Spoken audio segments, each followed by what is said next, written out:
busted, my degens. Absolutely freaking busted. Our girl Miyabi right here. She claps ass, like clap, clap, clap kind of thing, you know? And she truly, truly lives up to the Archon, Emanator, Void Hunter level status, right?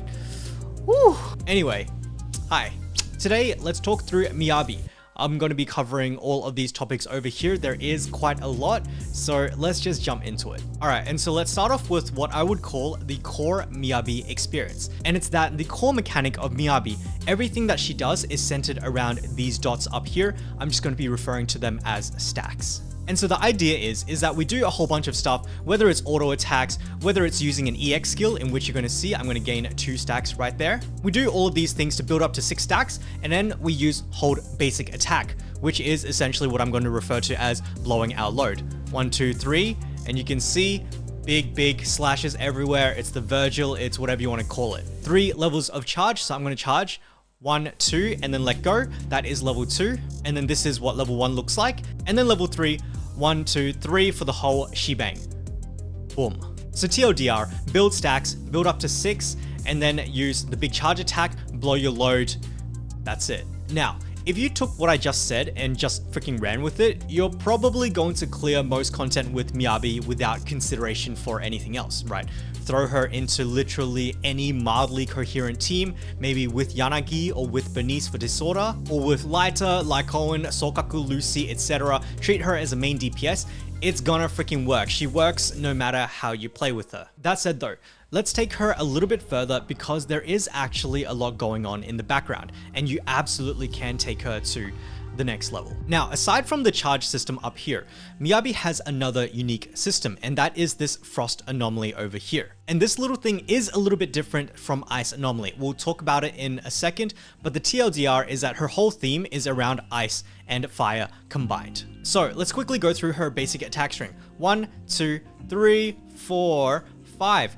Now, what you will see is that the first 2 attacks are going to be physical damage. So 1, 2, and then 3, 4, 5 are all going to be frost damage, which is really nice. However, like 1, 2 is actually really freaking fast. Doesn't occupy very many frames. So even if you do have to use the 1, 2, don't stress over it, but there actually definitely are ways to get directly into 3, 4, 5. So for example, the first would be EX skill into 3, 4, 5. So you don't have to do the 1, 2 physical. The second is your dodge counter. So when he comes at me, dodge counter, and then 3, 4, 5 again. Now there are a few more, but the interesting thing is that if you just keep auto attacking and dodging and auto attacking, you'll see that majority of the time, you're not going to see very much physical. You're only going to see the physical hit like once every like 5 seconds or something. There was the physical hit, just keep going. Just freaking left click and dodge. I am playing with one hand right now, right? I can use my second hand for whatever I want, but the idea is to just kind of keep the flow going, just dodge, just attack. And I mean, this kind of goes without saying for anything, but you can see the physical barely ever comes up, so you don't need to worry about, oh, I don't want to do 1, 2 too much. All right, and so with that out of the way, I want to come back and talk about this frost element over here. Whenever you deal damage to an enemy with frost damage, you will set them on Icefire. So watch this. I'm going to go 1, 2, 3, 1, 2, 3, and you can see Homeboy is now lit with blue flames. That's Icefire. And when they are in this state, your anomaly buildup for Miyabi only, her frost buildup will increase by 100% of your crit rate, capped at 80%. Meaning, if you have 80% crit rate, you will have plus 80% frost anomaly buildup. And so what that means is that you freaking whack him. All right, so Homeboy is burning, and what I'm going to do is I'm going to push him to frost anomaly. So I'm going to fill this bar to maximum. What's going to happen is we're going to trigger the frost attribute anomaly, which is Frostburn. And so I'm going to go for it, and boom, you can see Frostburn over there. And I hope you've noticed, but it can actually crit. Now, this bad boy scales off of attack, and the enemy will now be put into Frostburn state. So you can see he has like this light blue tinge. Now, when they have this light blue tinge, it means that they take 20% more anomaly buildup from anyone. So this actually means not only my Miyabi over here, but also my Bernice. That is plus 20% to fire anomaly buildup. Now, that's really cool and all, but the most important thing actually is that when they get to this blue tinge, you can't actually set them on Icefire. So as you can see, he's got the blue flames going on. I'm going to push him into the blue tinge, the Frostburn state. So I'm going to trigger Frostburn, and as you can see, he is now tinged blue. Now I'm gonna auto attack him, and you can also notice that he is not getting the blue flame. He is not getting Icefire. And this is really important because Icefire means, remember, that our Miyabi is getting more Anomaly buildup. If he has the blue tinge, it means that he cannot get Icefire. That means that our Miyabi is going to be building up slower. Well, in that case, if we don't use Miyabi in this state, what exactly do we do then? The answer is actually to burn them, to actually swap over and do a disorder. So you can see Homeboy is now burning his glowing red. What we want to do here now is we want to go back to Miyabi, and we can trigger the Frostfire, the Icefire, sorry, the blue flames over here. And then we can go to town on Homeboy again. We can push again with Miyabi all the way until we get Frostburn, until we trigger that Frostburn, 91k right there, and then switch to Bernice. He's blue. I want to turn him red. Oh wow, now he's red. What I'm going to do is I'm going to turn him blue by using my Miyabi. Like this, Frostburn, rinse, and repeat. Now, if you have seen my Yanagi video, the principle is the same. If he is blue, switch to Bernice and use burn. If he is red, switch over to Miyabi and turn him blue. And so this is essentially the first playstyle for Miyabi, which is the Anomaly teams. You can absolutely do this with Bernice, you can do this with Yanagi, you can do this with Piper, for God's sake. Now, as you can imagine, playing like this is going to mean that we can trigger a whole bunch of disorders, right? So I'm going to push him into Frostburn now, and I'm going to go into my Bernice, I'm going to flame him, and I get another disorder. What's really cool about disorders is that they give Miyabi stacks. So these guys up here, every time you trigger a disorder, you get 2 stacks. Alright, so Homeboy is in Frostburn. I'm going to push him into the disorder. Watch Miyabi stacks, and she is going to get 2 stacks from the disorder right there. And so in practice, what this means is that our stacks are generated really fast because there are so many disorders going on if we keep switching back and forth, which does mean that we get to use our big burst more often. And this big burst is, to be honest, her biggest source of damage. So the idea is everybody is supporting Miyabi in getting stacks, disorders to get stacks for Miyabi to then blow her load. And just a little bit more information on that. Yanagi with her hold E, the one that triggers the mini disorders, as well as her, I believe, the ultimate, which also triggers that mini disorder, polarity disorder.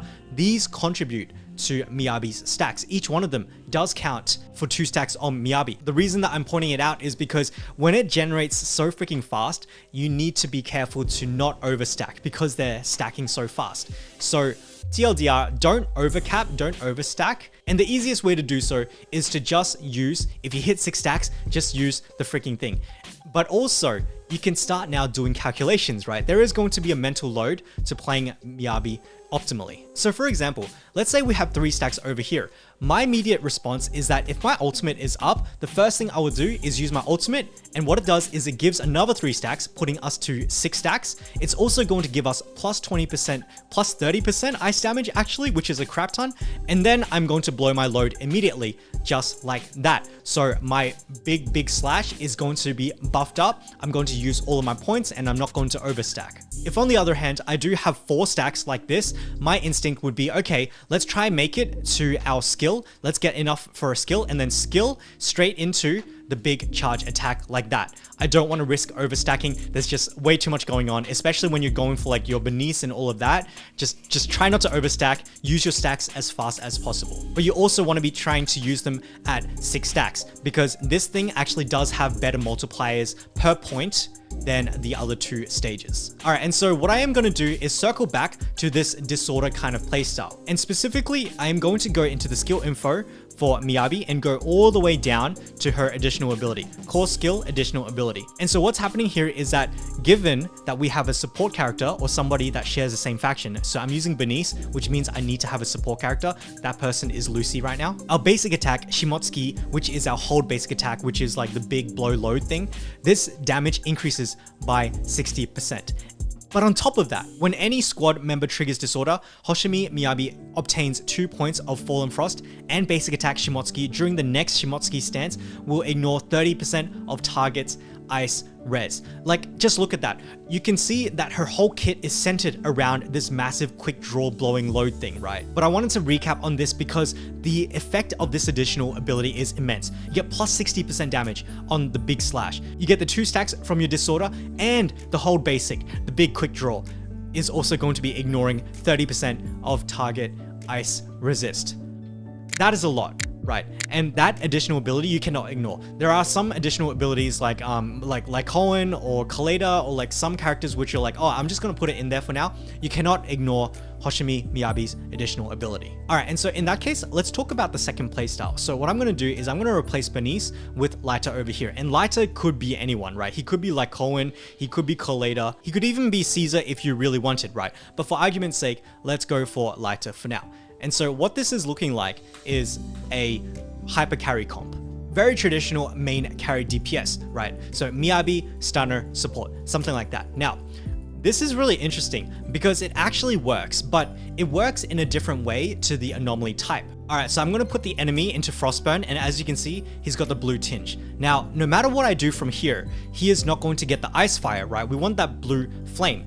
Now, what's really interesting is that if he is in Frostburn, and you push him to Frost Anomaly again, nothing is going to trigger. Watch this. Nothing triggers, nothing triggered, and he gets the Icefire. And then because he has the fire, I can actually Frostburn him again. So when I push him to an attribute Anomaly, Frost attribute Anomaly, which is now, he's going to get Frostburn. He is in the blue tinge. I'm going to do that again. I'm just going to push him all the way to the next attribute Anomaly. And you can see there was no Frostburn triggered. But if I hit him with the Frost attack, you can see there is Icefire. Now, really interesting because it's kind of like the Frostburn I'm applying the second time is consuming the prior Frostburn. It's almost like neutralizing it, in which it's going to let me cast the Icefire again.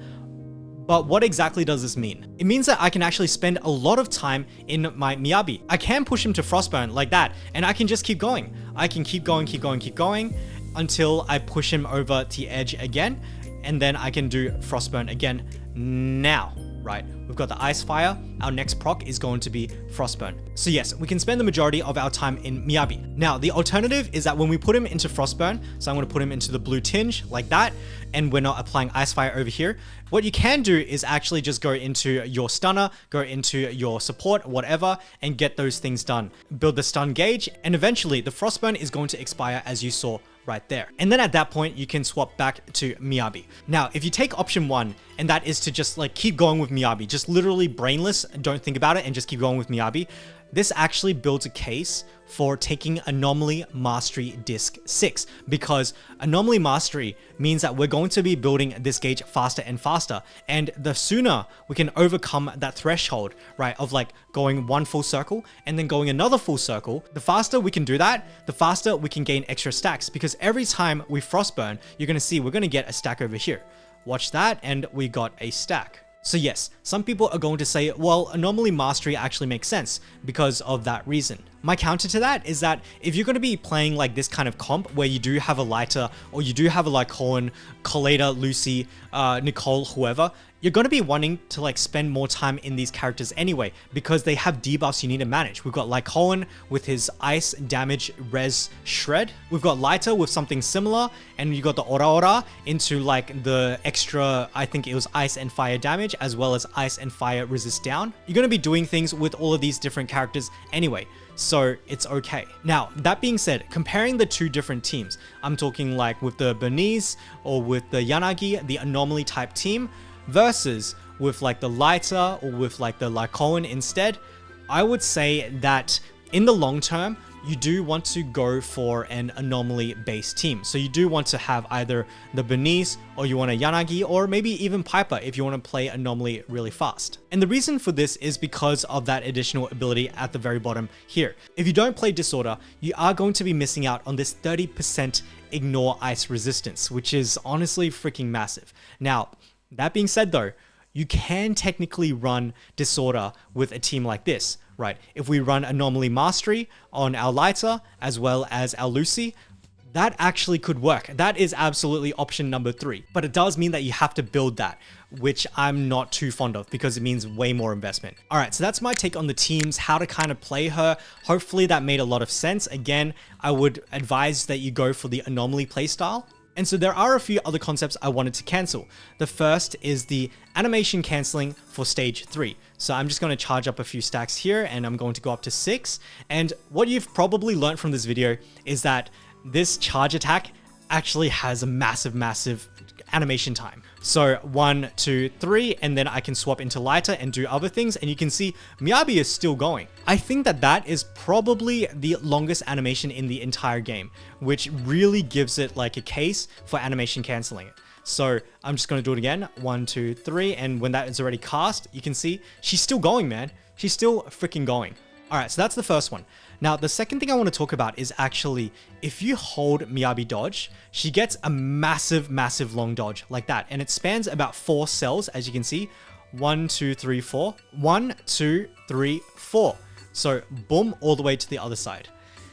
This is freaking awesome. I love special dodges like this. Now, again, to activate this, all you have to do is hold dodge. So LM players, you probably have this mechanic down pat. And so there are a couple of things about this. The maximum range is, again, about 4 cells. But what you can do is you can cancel midway with either a skill or a normal attack. So let's say boom, and then I can cancel midway. I can also cancel it with skill, just like that. Now, as much as I love these special dodges and this massive dodge, there is certainly a time and place. Where I would say is the most useful that this ability is for its ability to kind of like gather trash mobs, especially in Shiyu defense, right? Like you can go and whack the mobs a little bit on one side, but then there's always like this little dipshit on the other side, and you can pretty much teleport over to the other side, whack him back into the group, and then do a massive AoE on them. The other use case is just to get through stages faster, especially ones that have like a fair bit of walking. I'm talking like Hollow Zero Blitz and some of the story stages, right?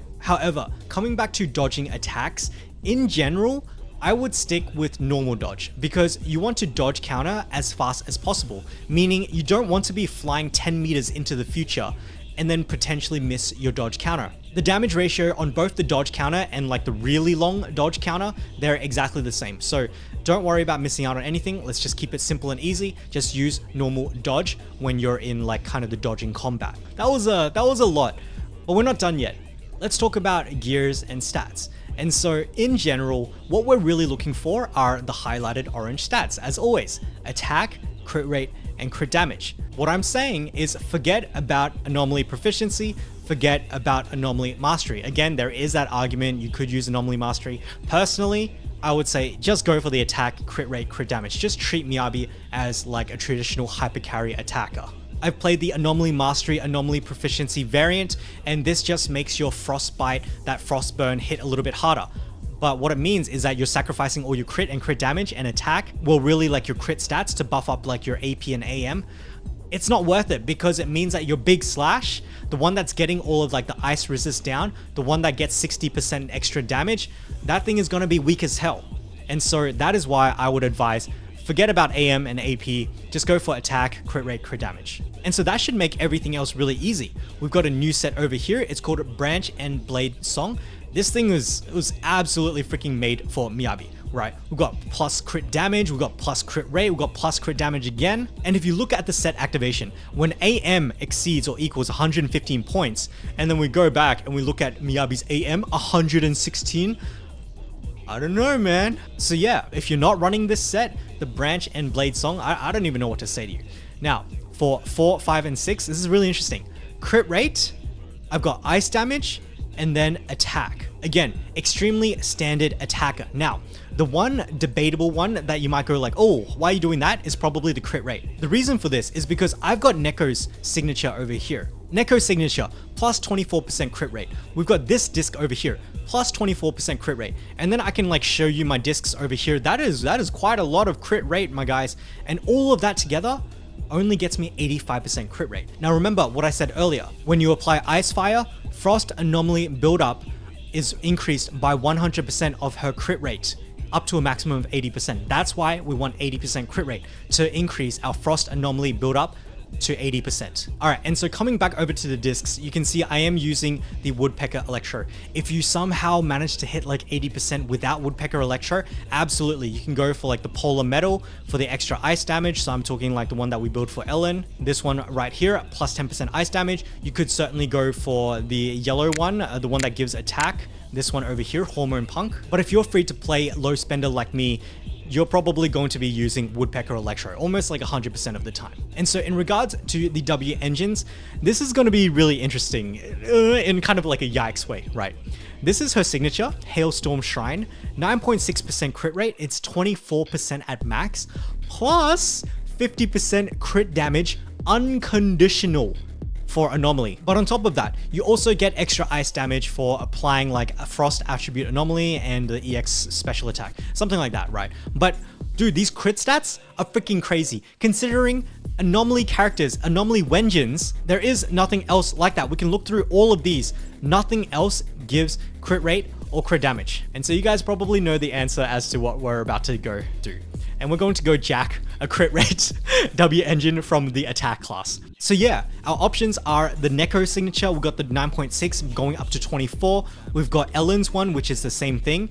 But then we've got Homeboy over here, Cannon Rotor, which is the BP one. So still, there is no free-to-play option. Now, there is something I do want to say about this crit rate thing and how like, oh, 80% crit rate is actually quite a fair bit for Miyabi. I would recommend going for 80%, as close to 80% as possible. And it absolutely is going to take a crit rate W engine as well as a slot 4 crit rate disc as well. What I will say is that there is a future where a support comes along and they buff crit rate. And if the uptime on that character is good, right? Like maybe it's like a crit rate buff for like 20 seconds or something like that. And it's not like freaking Nicole. Nicole's passive is freaking like 5 seconds or something of defense down. Then I would say that's probably the point in time in which you're like, okay, time to switch Shiru over to a crit damage disc, you know, something like that. Or something like that. This is pretty freaking cracked. One day, I do think that that is going to happen. You know what? It actually exists today. We've got Nicole on C6, and this gives you up to 15% crit rate for 12 seconds. That's a pretty long time. So if you are comfortable, you can swap out your crit rate disc for crit damage. And speaking of Mindscapes, let's head over to Miyabi's, starting off with M1. Now, if you think back to the Hypercarry variant, where when an enemy is Frostburnt, you can't Icefire until you push another rotation, the M1 actually solves that problem. Because what happens is that if you do the level 3 slash of the hold basic attack, it removes Frostburn immediately and you can just go again. That's like a whole freaking rotation change. That's the whole loop change, man. So yeah, this thing does give you more damage and all of that, but more importantly, it fixes the massive flaw in a Hypercarry comp for Miyabi. Next, we've got M2, and this one's also pretty cool because it's essentially saying attack, basic attack all the way to 5, and you get a stack for that. So pretty much you're going to be charging up your hold basic attack even faster with this guy. So what I do have to say is you need to be careful of overstacking, but I'm sure you're going to be fine because you watched this whole video, right? Looking at M4, it's pretty much just a little bit more damage. And then finishing with M6, TLDR, it's just even more damage. And so therefore, my take on pulling on her signature as well as the cinemas over here, I would say that my priority would be like pull for Miyabi, pull for signature, and then Miyabi dupe 1, Miyabi dupe 2, so M2, R0, and then you can go wherever you want from there. So I'd probably just go like M4 and then R3 and then all the way to the end. So yeah, that's kind of it for Miyabi. For somebody who is so straightforward, there is actually so much nuance and so much complexity for this character. The fact that she can work with like so many different teams and work with anybody. The fact that she is pretty much an attacker and an anomaly hybrid, which makes her like giga strong. Like she is actually such an unbelievably strong character. And actually I want to show you guys something, and it's that I didn't toggle this one over here, which is her extra hair effects for having her signature. So all of the animations that you've seen in this video, they are all actually without the signature W engine. All of that hair glowing, all that foxfire on her hair. Oh my God, it's immaculate.